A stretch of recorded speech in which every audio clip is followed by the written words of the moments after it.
Is your audience in the platform that you're advertising on? Stick around and find out. Welcome to e-commerce files, where we help e-commerce store owners to be more successful and to reach their financial independence, but most importantly, to build momentum and have an impact without burning out along the way. We're going to cover everything from marketing to operations and beyond. Let's get started by talking about, is your audience in the platform that you're advertising on? Sebastian, is our audience on the platform that we're advertising on? And how do we figure that out? That's a really good question. That's a really good question. And the most obvious answer is, if you measure your results, you will get that answer eventually. But there's also some common sense that plays into this. Okay. And it's really this, which platform is the right one for you question that we talked about last time. And if you haven't seen that, you should go back to that episode. It's a prior episode. Part one. So if you think about Facebook, Facebook has so many users that your audience is probably most likely amongst them. Yeah. The same is true for Instagram and Facebook. You will probably hit your audience there. So if you're advertising on those three platforms, you're probably going to find your audience there. And then it comes down to understanding the right method. We talked about interruption versus intent marketing last time. So on those three platforms, you're probably good. But if you think about other platforms, it's not quite as obvious anymore. So think about LinkedIn. LinkedIn is a social media network. All right. Well, this one gets interesting to me, because when I think LinkedIn, I think business. I think most people probably think resume, right? This is where I go to get a job, right? They're not thinking e-commerce. Exactly. So depending on what you're selling, LinkedIn is probably the wrong platform for you. However, there are things where it is absolutely the right platform. For example, high-end laptops work really well on LinkedIn. That is true. That is very But it's also, again, the mindset of the audience. You need to hit them with the right message. If you hit them with a "here, buy from me" message, it's not going to work on LinkedIn. Specifically, I mean, that message doesn't work on any platform, but on LinkedIn, you will hit even more resistance. And part of that reason is because we're dealing with a more educated buyer, right? Yes. And their goals and their objectives are a little bit more different. Probably dealing with a more professional audience. They earn a little bit more.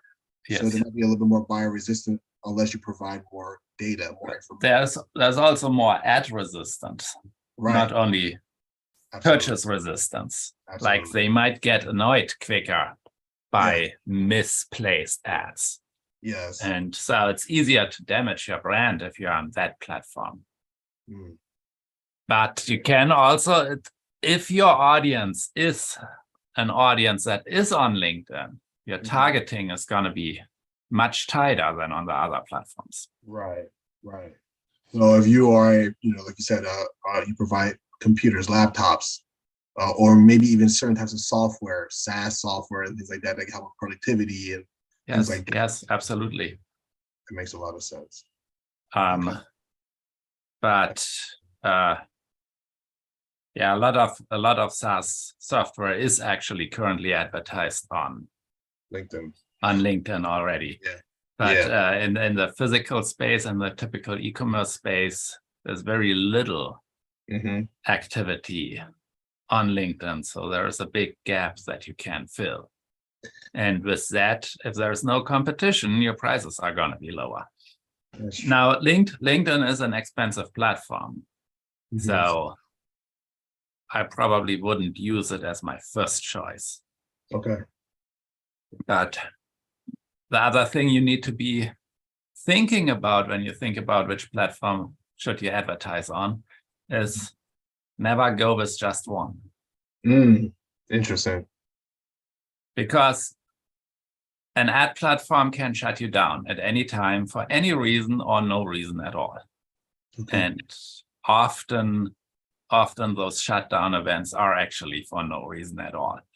And then you're out of ads for a few weeks or however long it will take you to reach somebody and convince them that this was not your fault.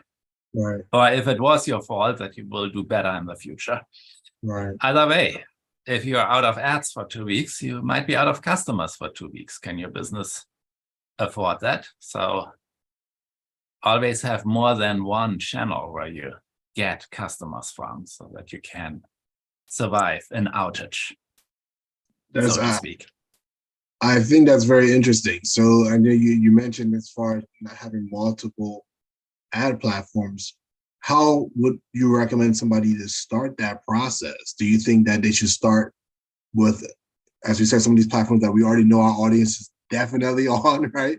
Like a Facebook, and then maybe mix it with a platform where there's not as much competition, but we can use a unique strategy like a LinkedIn and we can test? Or do you think we stack 2 or 3 and then we scale and then we add one of these platforms that we're not sure yet? So yes and yes. Mm-hmm. I would always start on a crowded platform. Okay. Probably Facebook. Facebook or YouTube, just so you get data quickly. Yeah. But once you have an understanding of what your audience is reacting to, then take that information and move it to other platforms. Okay. So the message is proven. And when people talk about pay-per-click advertising, they always think about the big ones like Google, Facebook, YouTube. Right. But there are so many places where you can run ads online. There are entire networks. Like if you pull up your common newspaper or any news station, you always have a lot of ads there. And those, while they're often annoying, those can be highly targeted if you go through the right network. So while your ad would be amongst bad ads, you still have the opportunity to target the right audience. But those networks are definitely not the place to start. However, keep them in mind when you're thinking about expanding. If you have a dialed-in message, they can be really effective. Interesting. Then you have the fringe networks like Twitch, which has quite a large audience. Yeah. Mostly younger people. So if that is your audience, you can find them there. Right. Then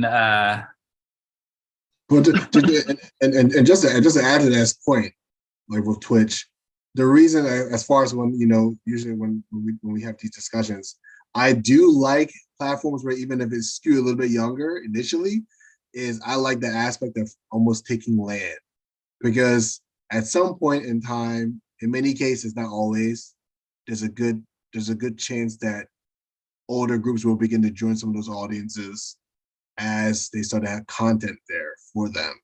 So potentially it could be an opportunity to reach audiences that may just be migrated there slowly. For example, with Twitch, they have more shows where people are actually, talk shows. They might have more things where most they play video games, but they might have when they're talking about basketball games, watching the sports competition, they're having discussions about the game. And I think there's opportunities there if we look, between the circles, between the lines, Yes, which goes back to if you're getting into a new audience with a low competition, your prices are going to be lower, but your results might be lower too, like the number of results you can achieve because the audience is smaller.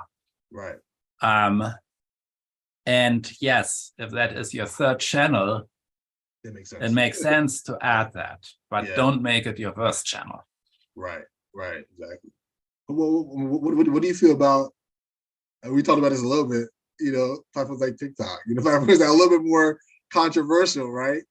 Yeah, well, with any channel, there's politics involved. Right. Yeah, exactly. Do you want to throw money at Facebook right now? Do you want to throw money at a potential adversary, like the Chinese government? So those questions certainly should play a role too. Yeah. There are marketers that say, yes, it's a bad business.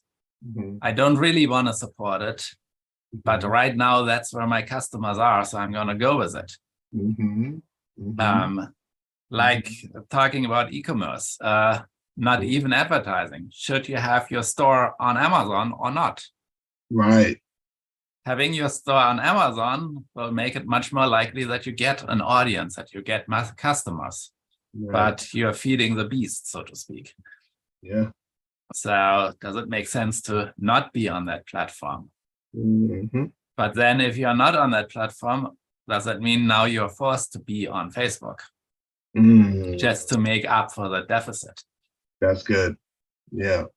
So things you need to think about before you decide which way to go, and do your research. That's all I can say there.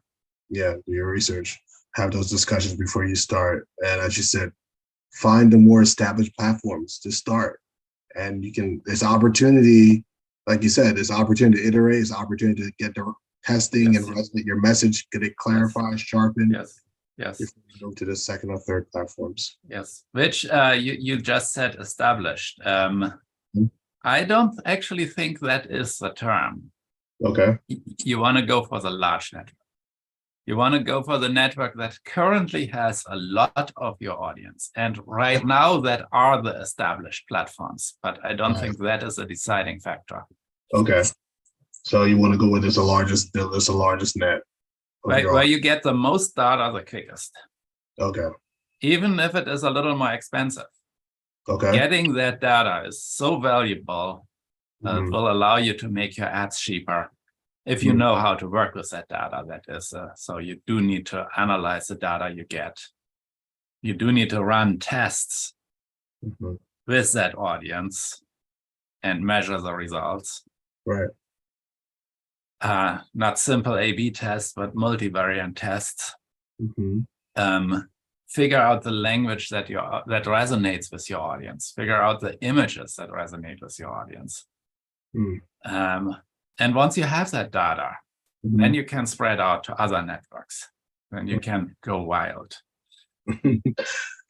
That's really good. I think one of the things that I think of too when I think about is your audience on the platform that you're advertising to is the homework and due diligence you need to do, even from an organic standpoint, or even looking in the back end as far as the ad platform. If you know some of your competitors are already in the space, you can kind of get an idea, right? As far as, is my audience already there? If they're my competitors are there, there's probably a good chance that my audience is there. Is that correct? Do you think that is the case too?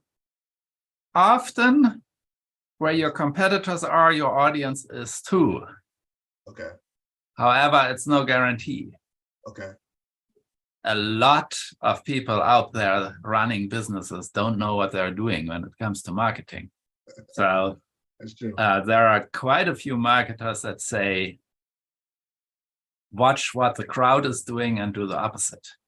Okay. So, yes, if there are advertisers in your space on that platform, that is probably a good sign, but don't bank on it. Okay. All right. So then I think along the lines of some of our conversation as before, as far as, even around content, right? Understanding the buyer's journey and understanding, the needs of your audience. The deeper that you know the needs of your audience and their buyer's journey, even as far as the research page and things like that, we can look for whether it's groups, if it's on Facebook, that might be tangential to what you offer, maybe not competitors, but maybe potential vendors as well, supplementary vendors as far as what you already provide. That could be a clue in as well. So maybe there's multiple variables that we're looking at that could be included as well, right? Yeah. Yeah. And you mentioned research. One thing that, and I kind of said that before today, but one thing that a lot of advertisers don't understand is how powerful a research tool ads can be. Like in the past, you had to hire a research company and pay them oodles of money to get some insight into your market. Yes. And now you can just run a few ads for a few $100s and get the same data back. Yes. So true.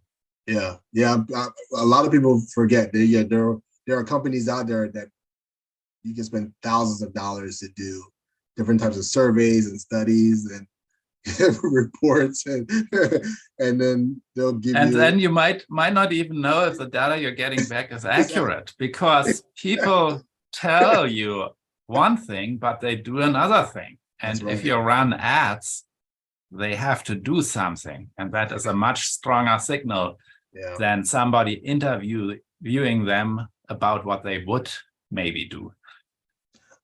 I like that perspective, because we start off the question asking, is your audience on a platform you're advertising on?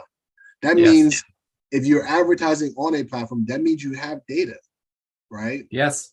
So if you're confident about your messaging because you tested it on one of the large platforms, then you will know quickly if your audience is there.